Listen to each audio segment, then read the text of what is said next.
see a lot of destruction. Wasn't really sure what was going on. And then we came back and we were different. And everybody wants to know how the rest of those guys. We did what we had to do.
Okay, with the sill fitted, inner and outer, it's time to clean up this cross member. Just needs the phosphoric B on that to wash that rust finish off. It's already been dipped, of course, at the dipper, so I just want to wash down then a prime and then a Ford brown, and then the edges repair. And we're just going to put some right angles on. There's 2 repairs, one on that side, rest of it's okay, then just one there. So only 2 small repairs on it. I seem to remember it being worse than this, but it's not. That one, and then the other side, same on the other side. So we've also done a little bit of body shop work. Now I refrain from heavy body shop work. I don't like doing it. It's not for me, it's just not my scene at all. But I have put the alley filler, the metal fill, on the pin on the plugs and just flattened it back and then primed it. I just didn't want this flash rusting again. So you'll see some areas where I've put the filler in. You can just see where it was, and then it's been sanded back. Body shop goes back on this. This is shot blasted back. These areas don't get shot blasted back, but any visible paint area that's to do with the final finish of the car is blasted back, and then the body shop choose the primer that they want. This isn't going anywhere. It's having Gravitex on it, the same underneath the wing where we started to do some filler. Over any welds, there's a little bit of filler to put on. Can you see where the raised edge of that weld is? So we want to hide that. Little bits like that I've been doing. I've run some filler into the ski jump there, just to the left, my finger, and a little bit over that side. And then this has just had one to hide that joint. You can see it, just there. So sand that back. You could just feel the weld ridge. But again, I'll point that out to the guys in the body shop and tell them I've sanded down the filler on the transmission tunnel line and then just etched it. So you can see in most of the places you lose it completely. There's still a little bit of sanding to do. You reveal a bit more when you put the primer on. It starts to show, but on the whole it's disappearing off. Most of this has got tar pads on it, Here I can just feel it a bit. It's how far you want to decide to go with that. You can take your pick on how far you want to go with it. I might just go over it one more time. I think it's not that critical. It's nice to get it seamless.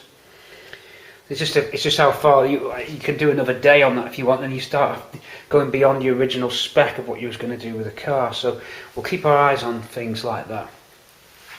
So that's it. We need to get the crossmember repaired now. So I'm going to bend some sheet steel with a right angle on it, then weld it in and just profile it out. It's got little curved edges on the edges of the flange, little rounded corners.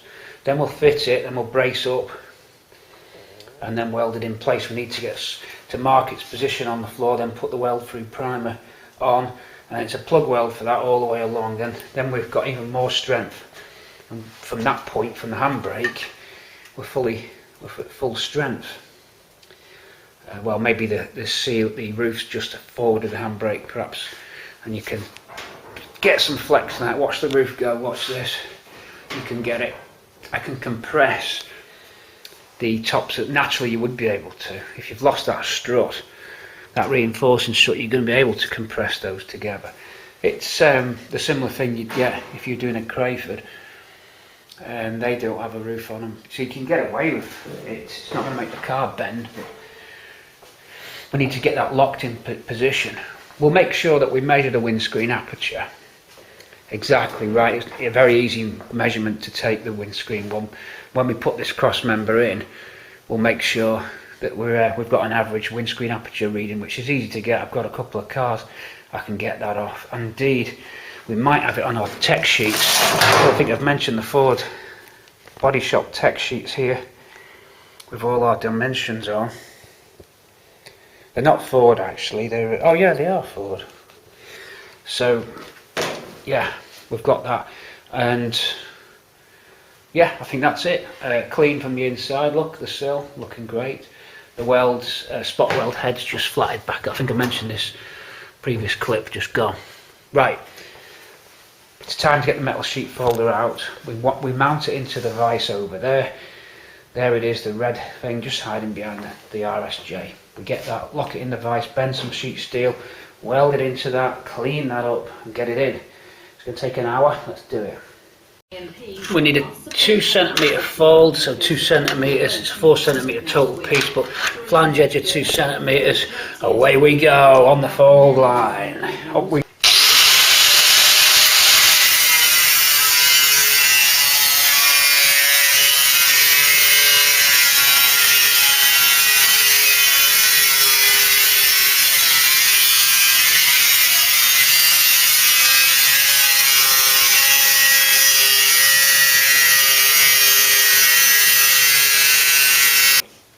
lay this flat. See how that's on a flat surface, a flat piece of steel. There's the piece of angle line we just bent and cut.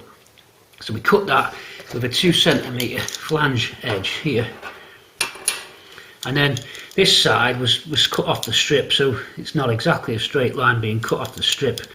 Using the angle grinder and a tape measure, just to scribe a line down the steel sheet and cut off a length. There's a length of it that I've cut here. One side was the good guillotined edge of the steel sheet that I had, so it's handy if you've got some good already guillotine. I've not got a guillotine, so these sheets that I'm using of this steel are guillotined sheets, so I've been pinching the good edges off them. Good edge for the one that you see that's not welded. Then measure, lay the piece down and let it sit on the front of the structure, then buff it up, scribe your line, and then cut with the angle grinder. Make sure, if you wear glasses like me, use these over goggles and put them over your glasses if you still, because you need to really be able to see what you're doing with this. If you're not, don't have to wear glasses yet or never will, then just make sure you got goggles on. And I've got good quality ear defenders. I think I told you about these. They're better, comfier and easier to use. You can get cheapo ear defenders, but I'm telling you, don't skimp on safety stuff. Don't buy cheap safety stuff. Pay a bit of extra money and get quality stuff like 3M, Scotch Locks I think do stuff. There's all the brands do it, and then there's some high quality stuff like Moldex for the ear defenders, 28 quid. I think it's worth it. Other things to do with safety, good gloves, these ones. They can't take welding sparks. If you see me on the films and you think I've got all holes, well, they are new gloves, but the welding sparks eat through them pretty quick. So someone needs to come up with a glove that's similar and stretchy, but is burn proof and not heavy going like welding gloves, because you can't manipulate material. Anyway, safety. If I push down on this now, that's exactly a butt finish fit there. So we can get the welder on that now and put our weld line on it. Then we want to just profile the edge a little bit. It needs a little bit of a curve in it. Then that's it, that's done. There is a little bit of pit hole in at the edge there, but I'm going to leave that. It's not mega bad there, and this gets a seam seal bead. We're going to do the same procedure now. We've done that, so we know that piece works, so we'll mark that. We know which one's for what. 1 dot is for that one, 2 dots for the other, or no dots for the other. So dot 1's for that side. Spinning this round, keeping you filming and on the tripod on the floor with me. You'll see this side now corroded away. Same procedure now goes for this. You can see that's slightly bent, so we push this down to the floor. Then we want our measurements, probably the same length as that. It is. Across we go. So you do it, this is how I did it. Once this is cut to the right length. Oh, I forgot to mention, you trim off this flange so that you can butt it right up to the face. So we need to get the angle grinder and slice off what remains of that. And then offer this up, and then get your yellow pen, or you can use weld-through primer and spray it on. Don't use normal paint because it'll burn when you're welding. Less fumes you can be doing in this job, the better. Butt it up, scribe and mark it, and then we can weld both those in. I think that's the only damage on it. I don't know why I thought it was badly damaged. It's not. There's some pinholes on it, some sieving on it, but it's not gone. Oh, it has gone through on this here. So I'm going to attempt to just braze that up. It's not really worth putting a patch in there. I can get away with braze. If I'm careful, I'll get that. So really, it's a solid piece, and it's Bramble's original. So why not keep it, eh? More Bramble metal. Okay, now I'm going to slice and I'm going to measure.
Perfect.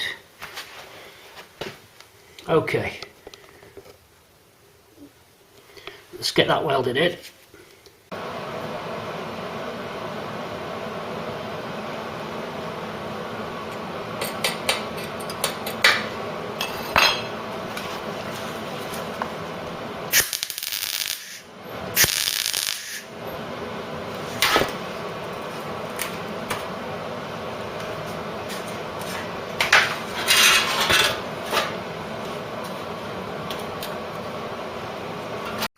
Okay, that's in flush, and I'm going to weld from this side to get less grinding back to do on the other side. So a weld along there now is what we need. Repair piece, crossmember. That's that piece welded in. Now we just grind that back, and then we're going to shape the little curves on the edge, on the corners there, just like the others. Say corners are sort of just trimmed off. Croc sander for that one, definitely. And then croc sander on the front. I think croc sander wins the battle of the words. What do you reckon? Okay, we're looking good. We've got 4 holes to fill in as well, circular holes that I cut out of a hole cutter saw in this. You'll see them on the other side. You've seen them in previous episodes. They'll get a hole cutter and cut some pieces of metal to create some bungs for those as well, and then we're nearly done with this repair. Okay.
Another gaping hole, there's 3 to make, not 2. Okay, 1 more to do then. Okay, the final bracket in. Little bit thin in places down there.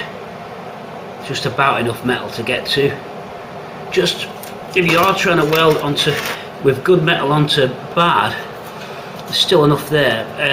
Try and let your MIG land on the good metal first, and let the pool find its way across to the weak metal. That way the MIG wire won't try and knock a hole through the weaker metal. So get your MIG and land it on the clean metal, and as the weld pool builds up, it'll overflow and land onto the metal and fuse into it. It does help when sometimes you've got thin metal coming up. I must admit that edge is on its last legs. It's just about in there. Any more and I would have scrapped this. Just about saleable Crossmember. It really was attacking it there. Still plenty of strength in it, but it was on its last legs for sure. Okay, that's 2 in there now. I've just got to join up, this one joins up that one, and these are slightly wider, so we're going to cut them down to the right thickness. Looks like we're just under 2 centimetres wide, although this one seems okay. That one seems wider, I don't know why that is. They seem narrower on this side. One of those crazy things. Okay, so join those 2 together and make a seamless join there, then sand in between it. There's one blowhole there, you see. Don't worry about that. Sand in between it, and then it's got its nice new legs. Once they've got those curves on, there's the curves, it'll look smart. Right, I'll plug in the crock sander now. It's called a crocky!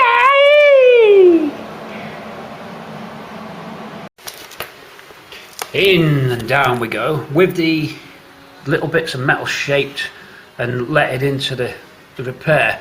I've now put some U-Pole Dolphin glaze on. It's a self-leveling fill, very easy to use, almost like a liquid. You can get it so it's just starting to cure, or you can put it on as a liquid form, and it's good for filling in little tiny craters. So we've just, I mean, it's not necessarily necessary to go this far, but I was on the floor, I had the Dolphin glaze with me, so I just skimmed over my MIG. Now this MIG run was very good. It didn't have any pinholes, but it just, you can still just see the line where you let the 2 edges of metal together. And I was just trying out the Dolphin glaze as well, to see how it can work. A little bit of a fun experiment, and it's easy to sand back. So we're going to be painting this soon, so I thought, well, if I'm going to paint it, I want to paint it with craters in it. So I've gone over it looking for any really bad other areas to weld up, and I found a few, so I've welded them up. And then I'm just going over it looking for anything that's really bad. There's one just by the edge of that MIG, spot weld drill, but the MIG will catch that, and it's seam sealed over on that lip. So it's just be crazy to start going that far in. You just won't get any benefit. There was one there, gone over that. There's a little one there, look, I'm going to do that. And it's just a waste of time, because you're never going to get finished if you start going down this road. What I tend to do is just say, well, that's tidy and clean, that'll do. If there's a big gaping hole in it, obviously you weld it up. If you've got a little mix on the go, then you may as well search out a few more pinholes and put them in, because you've already mixed your fill. You may as well just double check. It'd just be nice to put it on really clean. And there's the rest of there's one ready as well. That's the other piece of metal we let in. We've already flatted that back, so that'll probably come in quite good now. So there's our Dolphin. Let's just try it. Let me get I'm going to use the etch prime on that, because I've exposed the metal. I think I've flatted everything back there. Let me give that another bit of 60, and then we'll paint that bit and to see if the Dolphin glaze comes.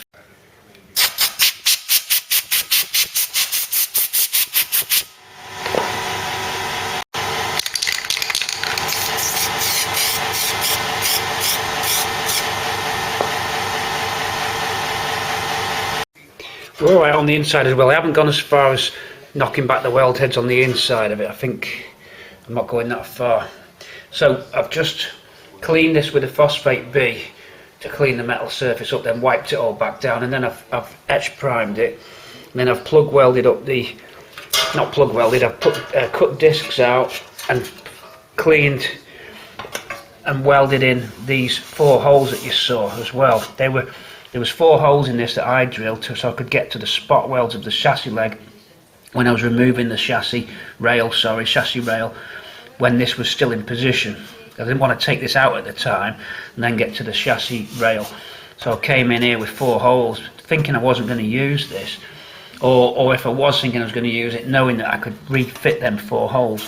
So I've welded them, and then again we've used the Dolphin fill to just, they were flush anyway, but you could just see little craters. So we just went over that, and then they disappeared. So they're welded in and then skimmed. So what I've done, just because I was as I said, I was in the process of doing that repair, the filler was out, I thought, well, I'll just go over it then, may as well. Cleaned it, etch primed it. I'm going to paint this brown inside, so it's nearly done then, and it's finished. And then just sand back with 60 grit where we've put any pinhole fills. You can use regular filler, it's just happened to have this out, and it self levels as well, so you can basically pour it into little pinholes and it just levels them flat. It's quite handy. Okay, so that's as far as I'm going to go with this piece, because it's just not one of those, it's not a paint finish piece, if you will, but I think I was there, I'll just mess around and tidy this up. Won't do any harm. Look nice too. Okay, so we flat back with 60. Gets a bit messy, so I'm going to have a vac and clean up now, because I've got myself in a puddle of mess. And then I'm going to get this in the car. We've got to do the weld through primer on the faces of this now, because we can get a lot of heat that's going to be coming in from the plugs. So we're just going to scuff up the inner faces of these. I'm not going to paint this side of them. I'm not going to paint this side of it till it's fitted in the car, but I will paint under this side. That is going to be the next job, actually, on the car bonnet again. That's our bench at the moment, and then just put that in as it should be in brown, and then when I fit it in the car, and then paint the weld through on this face. Clean these up. I'll paint in first, then I clean these up. Okay, here we go.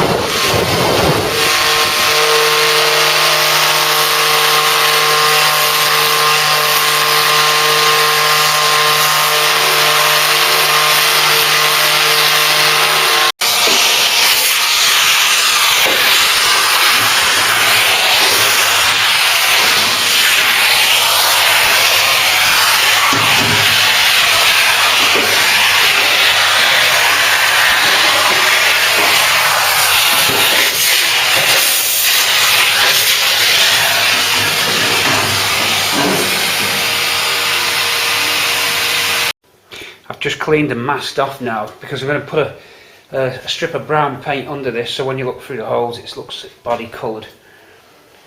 Just one of them little details. I'm out of masking tape. I shouldn't use gaffer tape for that, but I won't do it again. It sticks a bit better. The masking tape just ran out halfway through. We're going to get another roll, but just to keep us moving, I've sacrilege and wasted some good gaffer there. Sorry about that. Anyway, I'm doing a lift that. Now that's cleaned and keyed up, so we can just get the paint straight onto that now. It's already got weld through on it, not weld through, it's already got etch on it. I might just dust another layer of etch on there before we do it. And then, I'm no good at painting, by the way. This is the best I'm going to get. Right, etch, then the brown, then take that off, and then over paint them with weld through, so that when these faces land, they land on the weld through strips that we put in, and the whole lot then gets painted in Ford's colour after we've done the seam sealing job. So we'll clean and vac out all the crevices, then we'll squirt zinc 182 down in the gaps, then seam seal it, and then 182, and then prime it, then seam seal it, then prime it again. Okay, just in case, because the 182 is a little porous. Get it in, then lock it in with an overpaint, and then seam seal it, then overpaint the whole lot, because you don't want cream coloured seam seal. You want it to all look body. There's some seam sealing to do on the bulkhead. We can do all that in one big operation. The main thing is to get this structure in, and underneath the structure, there's no point looking through them holes and then seeing silver paint. It'll just look more professional if it's all in one. It doesn't take long to do, and it's worth doing. I think it's just a little touch. If you're going to clean all that up nice, you may as well fit it nice. Okay, so I'm going to do that. There's two faces on either sill to do. I'll do that at the last minute. Okay, I'm going to get this paint on now. Okay, paint going on, and off we go. We've painted this inside. Hang on, let's flip it. So we're done there. Woo! Let's do this.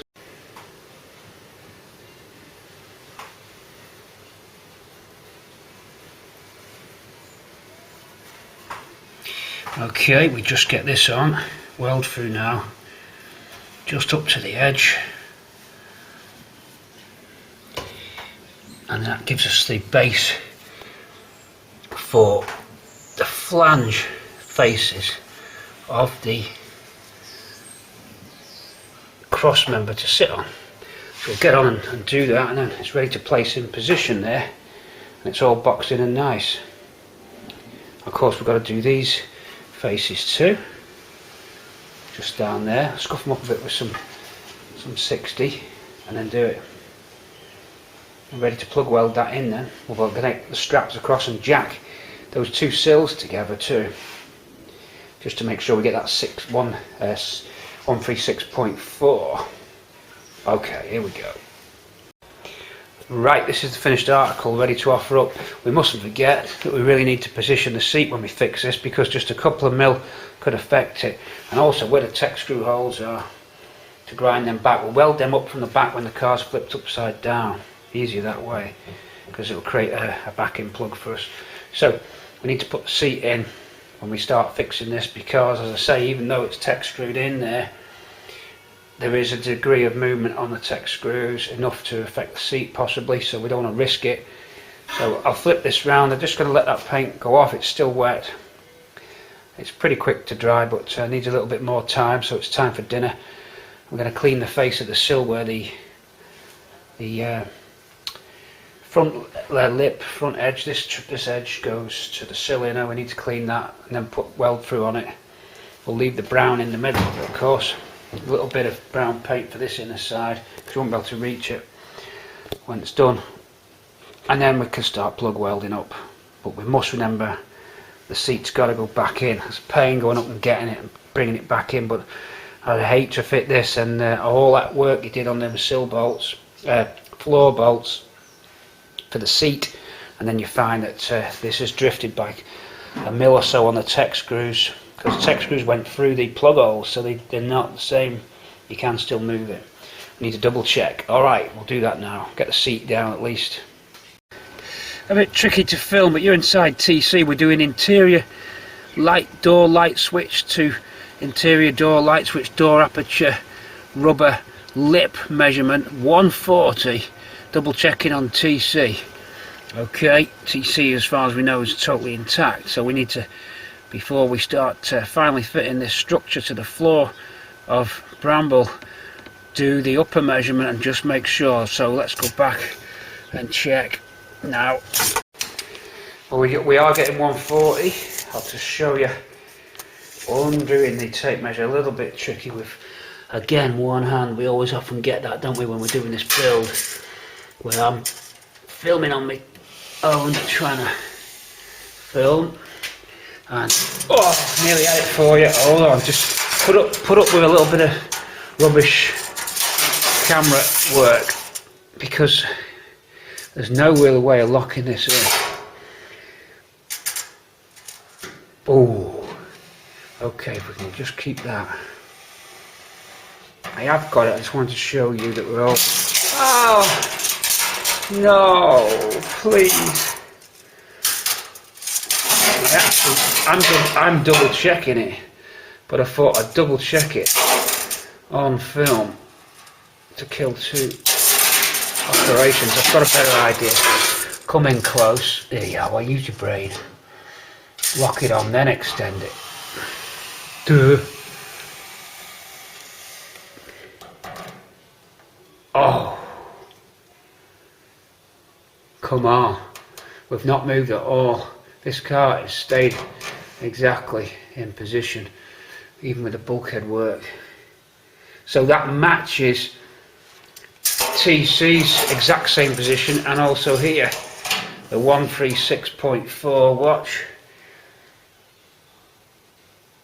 136.4 there. Now to get that, I got 2 mil out of it by jack strapping. I told you I was going to do this, simply because there's no way, when you build them sills, you're never going to get it to just land straight back to 2 mil tolerance, because everything comes off. You got pattern sills, even though they're good ones from Express, really good ones. Okay, the genuine wings and stuff, but new floor's gone in, everything's moved. So to get that like that with just two clicks on here, so we still click it more if we want, but just brings it in. And now when I weld here, I'm hoping that it won't be able to spring back. I think that it will spring back a little bit, even with that cross member welded. I think it's just I think the Crossmember itself will allow it to spring back, so we're not going to end up at 136.4. However, I actually can't remember what I think TC's was 137. So, and I think Ruby was 135.8. They weren't all the same anyway. So, mind you, Ruby's had new sills, so that's not a fair comparison. So swampy. We really can only go off TC, and TC's had new sills, so we haven't actually got, I think it's 136. Actually no, I've got the Ford spec, hold on, we'll double check it. I knew I had this figure, I think it's 136, and with 2 mil, so 136.2 really. Drift around, we're putting it back how it was before I stripped the car, which was 136.4, and as far as I know, everything was still attached just on Bramble. Now you could say, because Bramble was that rotten that could have drifted a bit, it's possible. However, I'm going the best I can, and indeed I know that round this area we have a 136 lip to lip, and we're getting that, so we're back in at the end, and that B pillar's moved too. And what I'm trying to say is, you can get it back into where you need to be. Okay, just keep checking and measuring, and make sure you follow the procedures, and you'll get there. And that will help you when you come for door gapping and stuff like that. The wing thing, now I understand why. Try bolting it up to the actual A pillar, and then it'll just close the gap. Duh. Couple of boo-boos. Okay, no problem. So the wing situation, I think, is just because it ain't bolted up, which pulls it in. I'll try it, I think that's what it is, so I'm happy about that. And that's a pattern wing, I think, as well. Because just noticed, I just measured on another wing I've got, and that's actually got more edge on it here. So there seems to be differences around there, and indeed my green car has pattern wings and it's got gaps only a mil smaller than that. If you look, you'll see the gaps on the Tina G are pretty big there, noticing.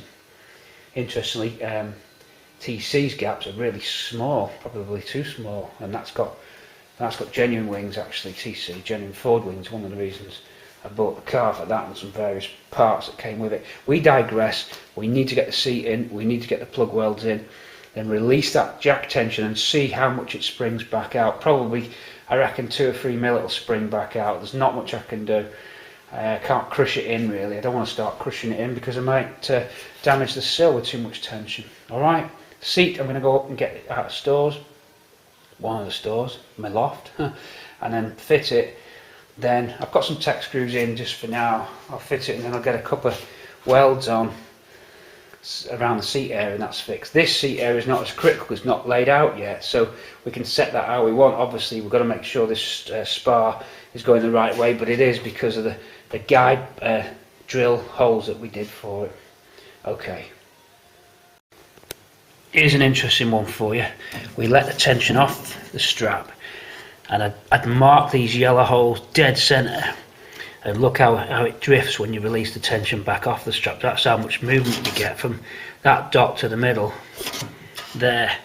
So you can see that's what it'll try and do when I release the strap, but I think because of the way that's moved when I've released it, that the movement should lock on. I don't think it will spring back, and it's moved the same amount over that side.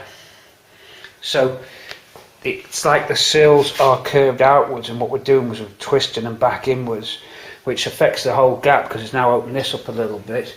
Hasn't changed the 140 there, although it has gone a little bit, but probably half a mil difference there. It doesn't really, so it does have it's even able to actually just pull a little bit on the bottom of the A pillar, this whole thing. So it does actually move everything.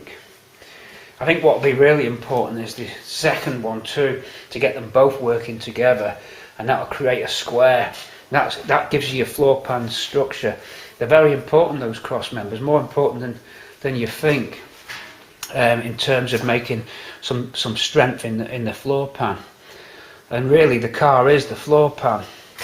If you think about how it's built, it is really the floor pan and the bulkhead and the front wings. The roof isn't as much, which is why you can get away with convertibles and Crayfords and things, and large Webasto roofs, because as long as that floor is strong, and indeed I think Crayford put an insert bar inside the sill when they do a Crayford conversion.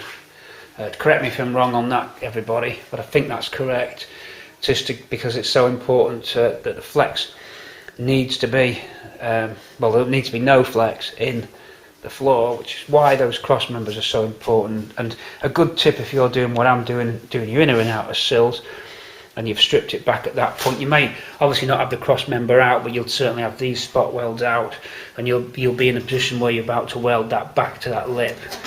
So you can check your measurements if you want. Don't go off my measurements here just in case. Go and get your own reference material, but if you want to contact me to get these documents, then you're welcome to them. I keep forgetting that I can refer to the documents because I keep forgetting that they're there.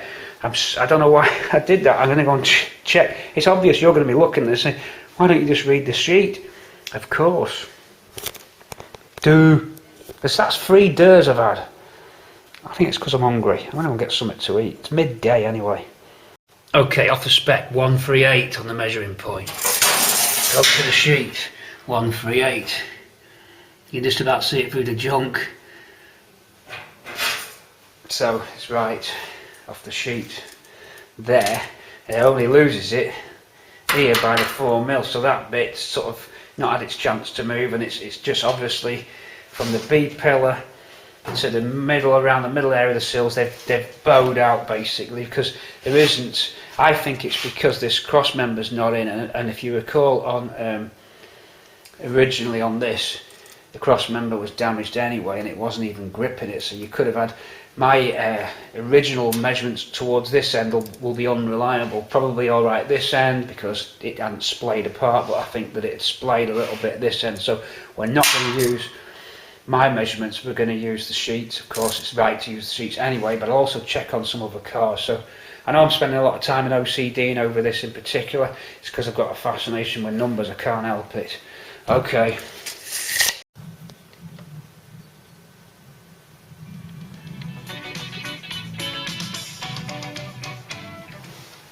I met a strange lady. She made me nervous. She took me in and cooked me breakfast. Right, now then, a little bit of detailing before we do the big assembly. You can't get the seam sealer behind, and we're seam sealing the sill to floor. Ford didn't do this, they stopped. If you look at your car, you'll see that the brush stops there. Now we will do that in effect, a little bit of kick up. Strictly speaking, this ain't factory, but it annoys me that the sealer isn't in that corner. Okay, so I've pre-sealed that area that you won't be able to get to. I've also masked off, you can just see the tape stuck to the sill where we've ground back any paint, so that when the plug welds come in, it's on clean paint. There will be some burn back as the heat spreads, it's inevitable, but I didn't want to strip all the paint off. We'll have to see how it goes. If we're quick with the plugs, we should be okay. We overpaint that in brown now, so that the seam seal is painted in brown. The area just in front of it here, the paint can go over that because it's not welded just at that point. Look, it skips it. Look at the brackets, the lip edge. So the gun will come in and you don't need to mask that off. It'll cover it in brown and it won't matter because it's not welded to. Same on this side. Clean back to bare metal, cover it up with tape, seam seal that, then paint this area brown so it's all contained as one strip. Gun's ready to go, we're going to do that, and then we're really ready to offer it up. Seat's been in, that's the seat edge line, that's that edge to there. As long as it lands there, the seat lines up, it should do. That's it, I just put the paint on. The seam sealing may try and ignite and catch fire when we do the plugs. I don't know. Might get away with it. I've seen it flame up before. We'll see. Could let it cure for 24 hours, perhaps. Don't know what to do. I want to keep moving, but I don't want to rush it. I don't know. I'm not gonna. It's not gonna be that close to it. It's flammable. That's the only problem with that stuff. Okay, well, it's not really, it shouldn't be really welding near fresh seam seal, so that's, you know, it's inevitable that it's going to be that kind of material, the nature of the elasticity of it and stuff, it's going to be such chemical that is inflammable. Anyway, that's a minor thing. The main thing is to get this the best we can do, my capabilities and my desire and my, you know, to tick the box that I want. I think it's good quality. Okay, gun on, paint on. Seam sealer's touch dry. That's the end of that. Same this side. That's the end of that. Done. Done.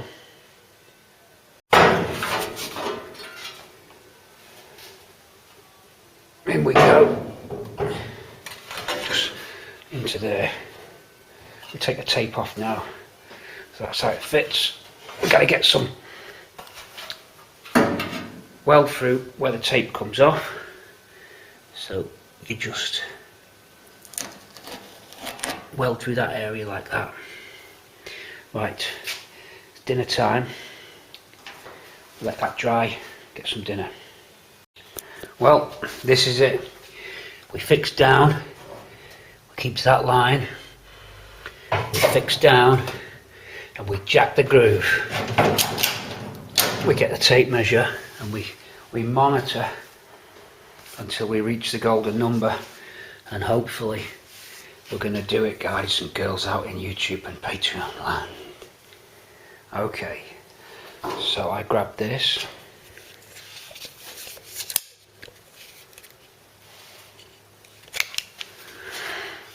We strike our line. And we constantly check.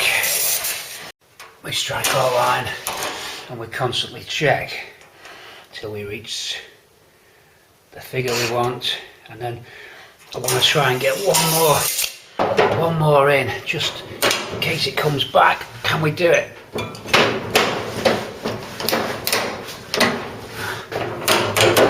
That's one more in. That is one. Just coming up to the 3. Alright, but I don't want to put any more in there. I think I'm happy there. So the trick now is to weld the ends first. It's not as important on the floor pan as it is to get the ends welded in. I'd imagine we're closed up nicely against the face of the inner sill, which we are. And on this side, again, looking like a good fit and closed up nicely to the inner sill face, well through primered and really ready to go. Floor looking, meeting it all right in all the places. A little bit of a deviation there, can live with that. We've just got the jack for that if we need it there ready.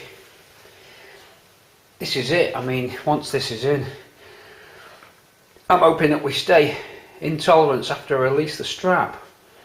There's only one way to find out, and that's to get the plug welds into them end tabs. It should hold it together. Welder's over there and I'm ready to go. I'm going to do this. Floor, final stage. Let's see what we can do. This is it, we're going in. Wish me luck.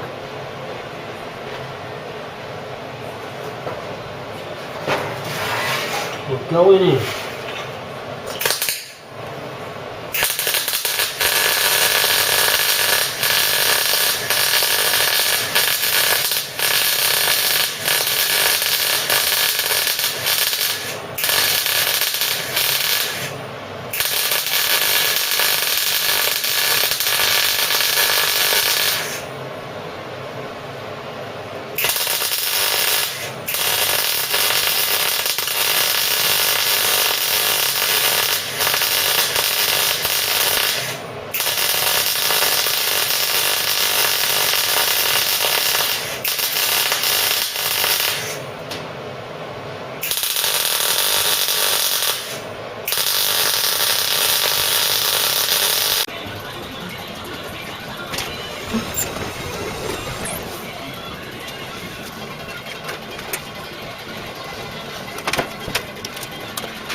Okay, we are plugged up, ready to go. Some better than others. There we go. All the way down. Some flat, some not. I'm still getting better at this plug welding lock, but they're all good solid welds there for our cross member on. What we need to do now is knock the heads off any of the raised ones and clean up any of the flush ones, just make them a bit nice, and then we can run the seam sealer down, because we don't want this rusting out. We want to get the paint on it as soon as it's clean, and then we'll seam seal that up, because we're ready now to start doing the final moves on the floor pan up to the back cross member.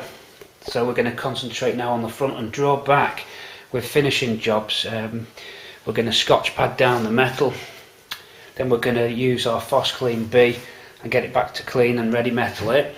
Then we'll etch prime the tunnel. The front's already primed and done, so just wants scotch padding down. Then we get some paint on there, and then we can put the tar pads down once we've done the floor bungs. So each floor bung gets a seam seal round it, and then once that's set, the tar pad sits on top and kind of sinks into the bungs. You don't end up not really seeing them, you see the imprints of them. Okay, so we're basically looking for up to this point, so where the seats would position, and of course before we do any of that, how could I forget the seatbelt mount brackets for the passenger side.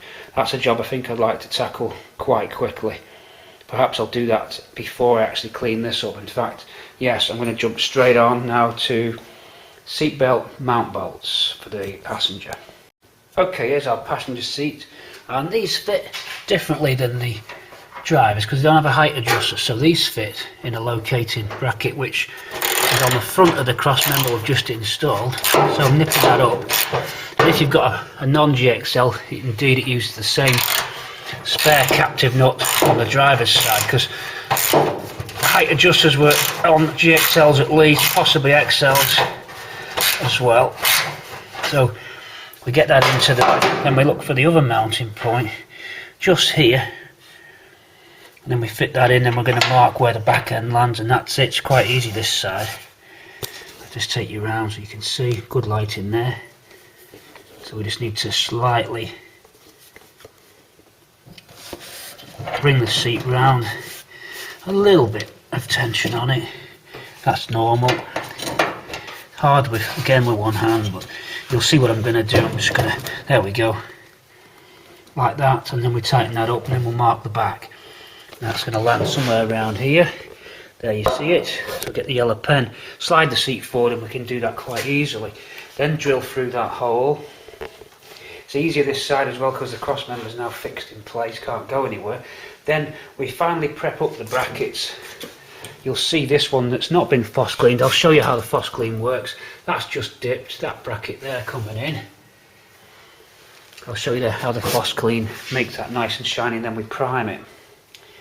We weld through prime it, plenty on both sides on the floor pan as well. We go underneath and do it, and then we get the drills. We use our shadow effect. We put the plate onto the floor this side where it shouldn't be, but we use it to spray over with weld through. And in fact we don't need to use weld through this time, use any, because it doesn't actually go on it, it's a shadow. And then you drill within the shadow to get your plug weld holes. We've covered that in an earlier video how we did that, about episode 12, somewhere around there, 11. These go up to 11. Who got the Spinal Tap reference? Go to episode 11 and look at the beginning. I only got one person who acknowledged that Spinal Tap reference. If you don't know Spinal Tap, it's a film, early 80s. Go and watch it because it's a spoof rock and roll documentary. Go and find Spinal Tap, the movie. You'll like it, it's funny. Okay, marking and drilling. Passenger seat.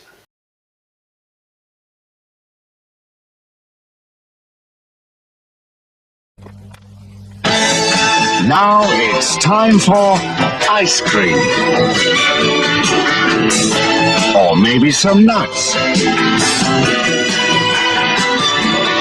A cool glass of orange.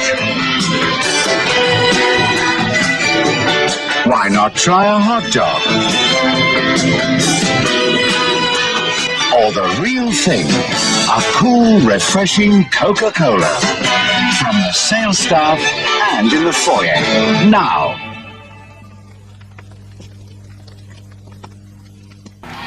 In World War II, the average age of the combat soldier was 26. In Vietnam, he was 19.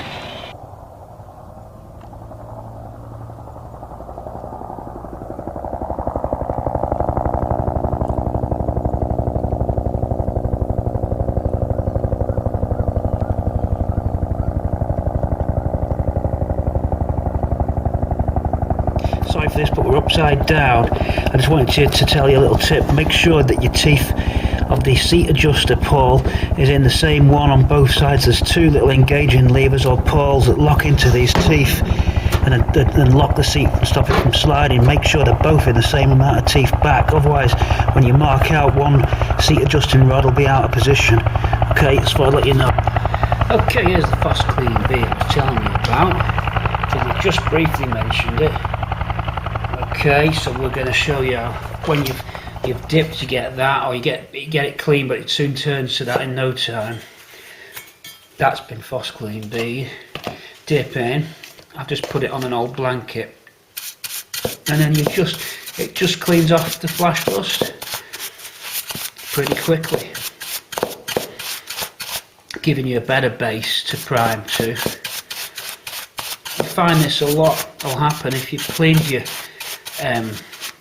parts in your tumbler, or you've acid dipped them. You could have used vinegar. I know you can use acetic acid, phosphoric. I think there's various acids you can use, but you find that they rust over pretty quickly. And that's where this comes in, because once it cleans the metal, it then seals it as well, so you don't get that. It just stays that colour. That's been done a week or two. You see it coming up now. No effort really needed. It eats in on its own. Let's just do one area and I'll wipe it back for you. So just foam that up, and look, straight away you're back to how you should be, or get in there, as opposed to that. So you can do that with all your little bits, then they're good to go. So with this now, I etch prime it. Then sorry, I don't etch prime it. It's completely covered in the pink weld through, because this is going to be a lot of heat on here. So we'll put plenty of pink on this side and the other side, and it's plug welded. So it all needs cleaning up. We'll get that cleaned up and ready, and then these are going in. Well, I'll cut to done fitted probably. Okay, so that's the seat belt mounting brackets there that we're doing. We've got the seatbelt anchor bolt bracket as well. That's in the Foss Clean too. So 3 items going on now before we work back to the front of the car. Nearly done on the welding in the floor pans. As I said, behind the rear cross member there's more to do. Of course, that's part of the phase 3. So for phase 2 we're drawing to a close on the welding on the floor pan. Not bad going, that. These are done. We just need to take where we drilled them off when we salvaged them. There's remnants and little raised bits, so we do our friend there, and off we go with those bits. Then we paint them in the weld through. Alright, and we're ready then. We're ready to get them plugged. We've got our holes marked and drilled. I drilled slightly oversized for the 10mm head bolts. That way it just looks a bit more. I seem to remember when you come off, you see like an oversized hole with a bracket underneath. It just gives you a little bit of emergency adjustment if you needed it. It might be that that's why they did that at the factory, I don't know. They may have had a jig for that, and then they oversize the hole, put it in, and it adjusts, gives you a little bit of extra movement. Don't know, but I'm copying it. I think that's it. Yeah, it's just a question of cleaning them nibs off and using the weld through. I've got some already mixed from earlier on. Then I'll get the jack and jack these brackets into place. We bolt them with the bolts from the other side, but if they don't fit the floor pan profile, we'll jack them into shape like we did this side. There's a few, well, a little bit of the flange, this curvy edge didn't quite meet the pattern pattern floor pan, so you just have to slightly bend it, not by much. We may find we have to do that, but first we'll clean the burrs off, trial fit them. Once we're happy with the trial fit and the bents in the correct shape, then we paint them both sides. We go under the floor and paint the same under the floor with weld through, because we don't want it having a piece of metal trapped between the face of that that's not coated. It's a little bit of thought has to go into this just to get it right. Under we go, and grind off we go.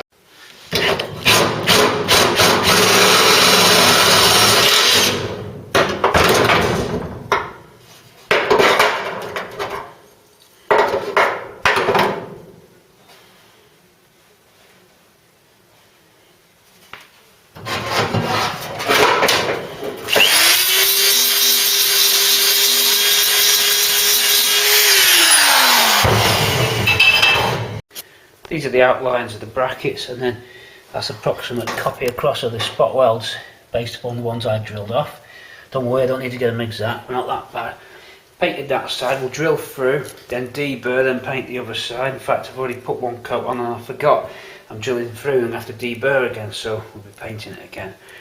So I pile it through first, and then it's 8mm straight through for the plug weld holes, and then we can probably better to do, doesn't matter about the seat belt bracket bolt, but I'll put the seat back in with these actually bolted through the other side, and then I'll try and get a tack on it, that way I know it's exact. This will give me a little bit of room to manoeuvre, then we can lock it in place. Okay, drilling now.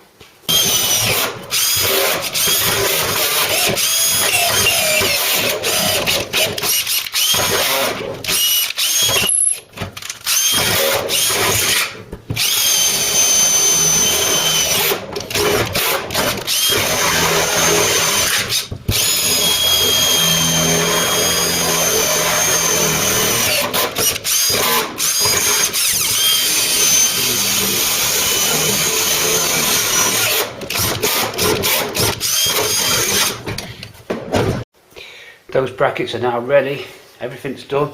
We're primed underneath, we're deburred underneath, then back with a weld through.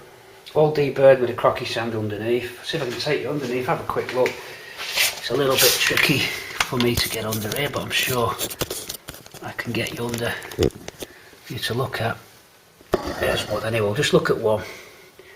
So you see we're ready. Okay. Right, so that's the position. It's time to put the seat in and just double check again. Doesn't matter, as I said, about the seatbelt anchor bolt, that's not a critical measurement, although it is in the right place. But I'm going to actually bolt the seat up into these and get a tack on so I know they're in the right place.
Right, seat belts, anchor bolts in, seat bolts in, jacked up in, nice and flush, all done, good welds. Okay, that just leaves us with a job now. All the welding's done up to the crossmember at the back. Don't think there's anything else. The rest of the brackets, there's a handbrake adjusted bracket and support cables, they're further up, so we ain't doing them as part of phase 2. We're just where we are now, so we're gonna push back now with the belt sander, croc sander. Oh my god, how many times am I gonna say it? We'll go back with that. Crocky takes us back, and then we reach the front and we clean any more remaining welds. Then we start doing a bit more paint and seam sealing, and then a final overpaint. So that's it, and then we should be complete in the floor pan once we've got these bungs in as well. There's one in now. A few more of those oval bungs to put in and seam seal it. So it's a tidy up and a clean up of this area, get it really clean once we've sanded down. We'll clean after we've sanded down, because it's going to make some iron filings. Now off I go. Don't envy me this job here, it's just one of them, you've just got to do it. Good luck. Half an hour's worth here now of sanding. Okay, wow, are we moving or are we moving? Okay, so the crossmember, you saw us prepping it, you saw us welding it. Whoops, I've dropped a biscuit. Biscuits. Yep, we did that. We welded it in. I used, to finish it, you can see I've just left one off there. I went over the weld heads after I knocked them down with Dolphin Glaze, the liquid one, and you can see it over here as well where the seat belt is. Any pits that were left, you almost drip it in. It's a liquid filler, self levels and a light skim, and you're off. So that hides the seat belt and the seat mount bolt brackets, which you saw us welding in as well recently. Then go over with etch, and then we're going to be sealing all this in paint. And now we can move to the seam sealing operation. So one line already down, that big band that goes over the transmission tunnel, you just use I use a cartridge type seam sealer. For your information, it's called Auto Seal. And then the special stiff bristle brush, which you can clean in thinner, so you can keep on using it. Make sure you have some thinners and leave it in a pot overnight, and then just wiggle it around and you're off. Back with a new brush. Make sure you dry it out before you start. Don't worry about the seam seal finish, because Ford just blasted it on. Indeed, if you look at your car, you'll see how it's just, there's a technique, just drag it, you just drag it along. Usually one hit does it. Try not to go over it the second time, you end up in a mess. So we do that, and it's going to get over painted of course. We've got to do the same seam seal where the bulkhead meets the lower bulkhead, just there. You can see that I've injected primer into it already, and down this run here, making sure that all your welds are finished before you do. So I went over and checked everything. We went over and finished the A pillar off, and we made sure we were ready to go there. And indeed, before we do the run here with the seam seal, we've got to fit this bracket, and that's the next job, just to get that on. Then in case it interferes with the seam seal, it shouldn't do, bump, but just in case, we'll weld that on now and it's done, because this is seam sealed as well while the gun's out. Okay, there could be some heat from it that might burn that seam seal, so we'll get that. Make sure you've no more welding jobs left, it's the last job. Your biscuits go in. These are Bramble's original biscuits, but floor bungs biscuits, because they look a bit like an orange segment or a Trivial Pursuit piece, whatever your imagination lets you run wild with. Insert, clean them up first, insert into your 38mm cutouts if you put a new floor pan in. Then they do take a little bit of jiggery pokery to get in. Just got to push them nice and even and tight with a block of wood. They will go. We've already got one in over that side. In fact, I'll show you the procedure. Make sure you've painted the aperture. Continuous take then. May as well keep the camera rolling. Lighting is good. Sound quality is good. Join me then. And it's basically just, there's nothing to it. It's quite enjoyable.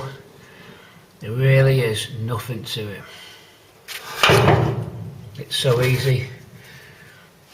Start there, then twist your brush in a spinning motion.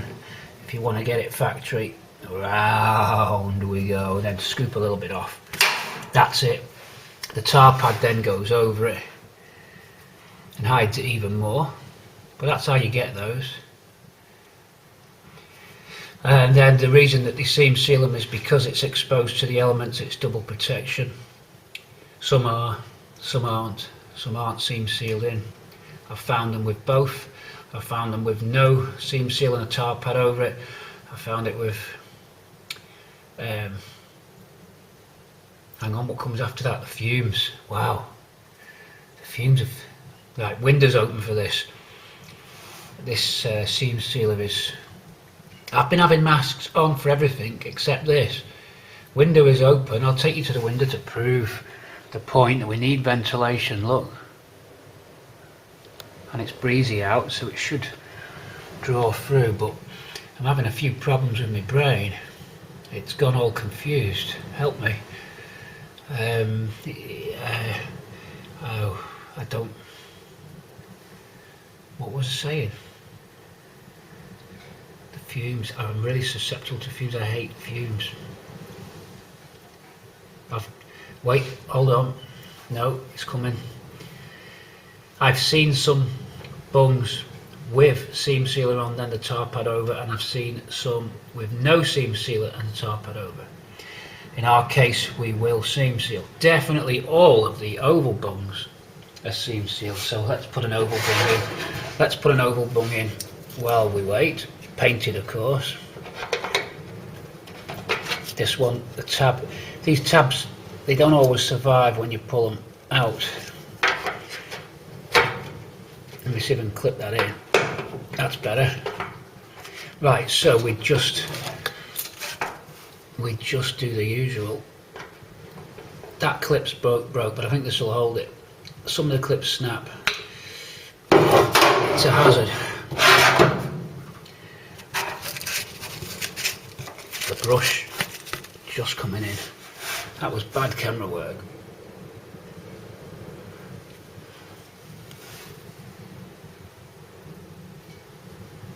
That's all they do. I'm sorry that was bad camera work then. That's better for you. Right, so a floor bung in as well with the same technique, spin it. That's quite exciting. It's quite a good feeling of closure when you do this, but you've got to make sure you've no more welding to do. Alright, so we'll continue on with the seam seal operation. Up into the top, we've done that sill corner, we can continue up as far as we're going on the phase 2, which is just to the rear cross member for the seat. So a bit more in that sill there. Make sure you blast out as well,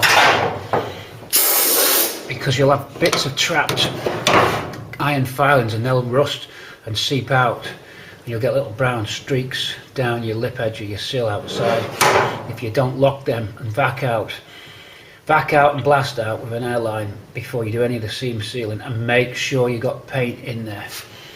Okay, so you can see, whoa, you can see that L182 this now. You can see that it has got paint in it, but it's then the spot welders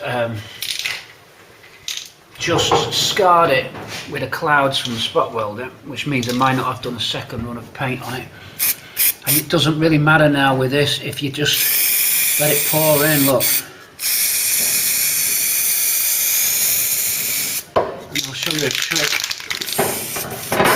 This is instinctively wrong because you think I'm just going to let the paint's going to run. Well, it is going to run, that's the whole idea. It's a little bit unorthodox for me to do the kind of take that. I wasn't prepared for this camera take. Okay.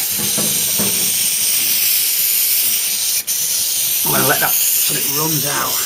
Go on, get out there. And then blast it down. Stand back a little bit.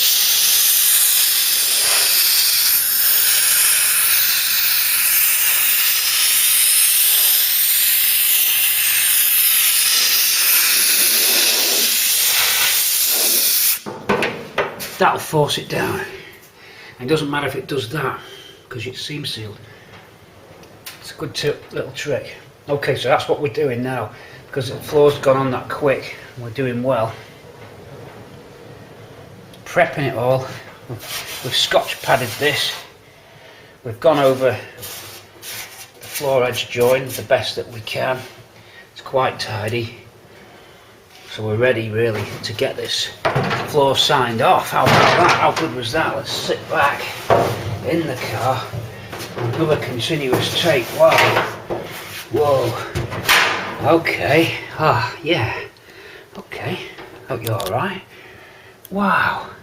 And up we go. I need some new laces. The welder and the sparks keep burning through my laces. I'm going through a lot of Converse shoes here. My size is 11. Hey! These shoes go up to 11. Come on, get the Spinal Tap reference. Go and watch Spinal Tap. These go up to 11. Well, why don't you make size 10.5 the bigger shoe and have that as the final size? These shoes go to 11. Right, enough of that. There we are. And it's a good, satisfying feeling to get to this stage. Look even better in a minute when I paint it. When we're done at the end of the day, we'll sit back here and have a little chat, alright? In the meantime, I'm going to get some seam sealer up into the bulkhead joint and then bring it down after I've welded that little bracket on the reinforcer plate for the front jacking point. But I'll do the bulkhead now. Okay, and then we'll round the aperture of that steering. Just look to your right middle, you'll see the steering column aperture. We want that seam sealed up. And round the center gear selector, that should be seam sealed. Okay, so plenty of it, and the biscuit's got to go in, or the floor bungs. So floor bungs, biscuits, seams, let's go.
That one went a bit better. Definitely need the heat, that helps.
With some seam sealer on, with some paint on, we can get an idea of how we're going to be looking.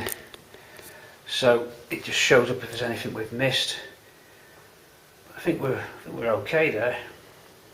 Got one tar pad down in the centre. They get overpainted in the final body colour, and they have they're overpaintable. Those tar. That's the sound anti-deadening pad or droning pads, whatever. Just stop resonance in the body panels.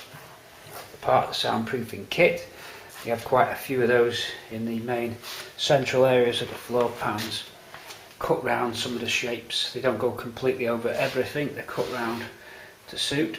But yeah, that's all right. It's looking good, that. So we're nearly finished, really. Certainly with any welding jobs, I'd say we're pretty much done on the floor pan. Of course, because it's painted now, there's no major welding going to be done. But if we found something, we can always sand back the paint and just, if we had to do a weld, it's not a big deal.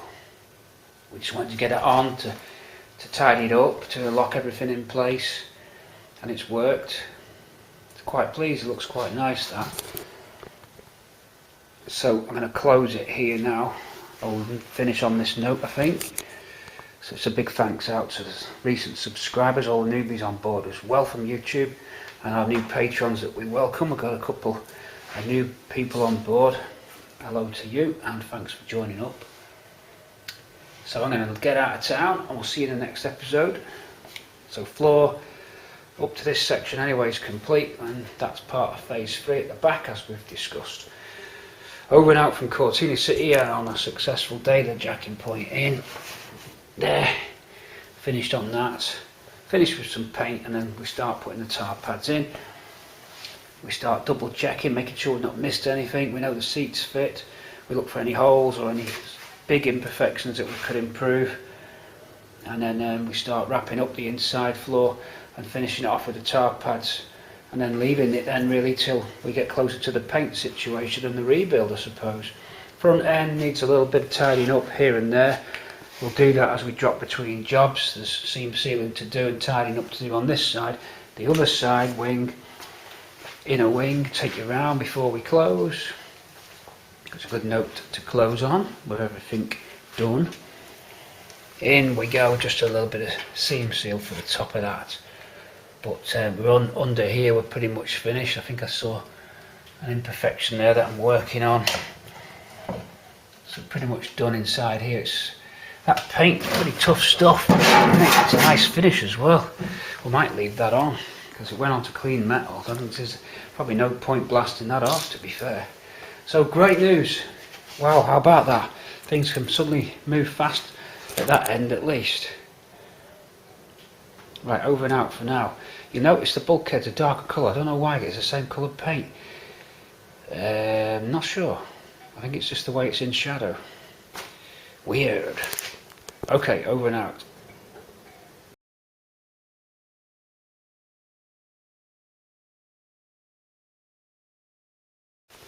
Okay, with a jack and a block of wood, look, just there, and it jacks it right into it. It's a good fit. It's come up to all the locations, so we're straight in there. I tapped it a little bit, but not much.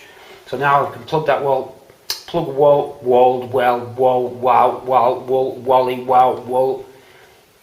we can plug weld that one in now.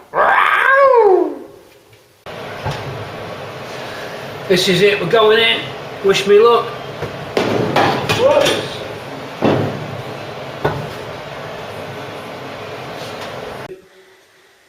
And we were sat dreaming, weren't we, in those YouTube chats about a steering wheel?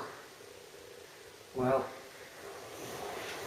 here it is, left and right and down. What can you say? We have a floor pan. We've even got a dash going in. Ooh, yeah. Wire brush back dash there. You'll see a bit more of the dash later on in the clips. But we said we might have a wheel, so we can imagine that trip down to Cortina in Italy. People saying it can never be done, that it's years away. Do you really believe that it's years away? I don't think so. Why should it be years away? It's up to me what I do, isn't it? You know, if I want to move fast on the car, I'll move fast on the car. But we'll take our time at the same time. If you can move fast and take your time at the same time, then we will. Attention to detail always, episode 18 closing then. We wanted to make sure, or I did, that the steering column would fit, because we did a conversion on the bulkhead from left-hand drive to right-hand drive, which meant that the steering column goes through an aperture which didn't exist. We had to chop it in, check back through the films.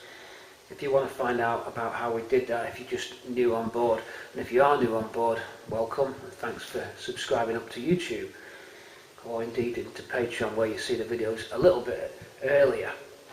However, we dreamed about a steering wheel. The column went straight in. It isn't even millimetres out. I mean, I've got the dash cowling, which slots just over there. The plastic cowling, the wood grain effect one, straight over the column, so everything that we've done's worked. I'm going to bring you in now before we close episode 18, but before I do that, this little clip is at the end, and we've got to say, phase 1, phase 2, Project Bramble, finito, terminar, completo, done, job done, great, wow, you know, what can you say except it went quicker than I thought. I can't believe it. We are now on the 18th of March 2019. We're looking forward to seeing you at the NEC in just a few days time, starting on Friday, going right through to the Sunday this weekend coming up. I think that's the 22nd, 23rd, 24th of March 2019. This car will be there. We're going to bring it in on transporter. So this is the future, because by the time I upload this, it'll be Wednesday. I'll be about to leave for the NEC. So doing a little clip at the end of episode 18 just to get you up to speed with where the project is at, and we're ready to push back onto the roof and the rear quarters and the back end of the car. We're going to have a break before we do that. We do a tidy up, we do a bit of a mind break, a bit of a mental break as well, where we recharge and we just clean the workshop down. I have a couple of days off of relaxation, and before we start to make headway into the welding for the back end. In that downtime, I will be looking for parts. I will be organising some of the outsourcing parts of the project, where we need to be dealing with customers and suppliers of components that we might going to be needed. we might be needing. Okay, so there's always stuff going on, even if I'm not physically on the actual car itself. You've always got to be making sure that your timescale plan is working as it should. Have a look at the dash. I'll bring you in now.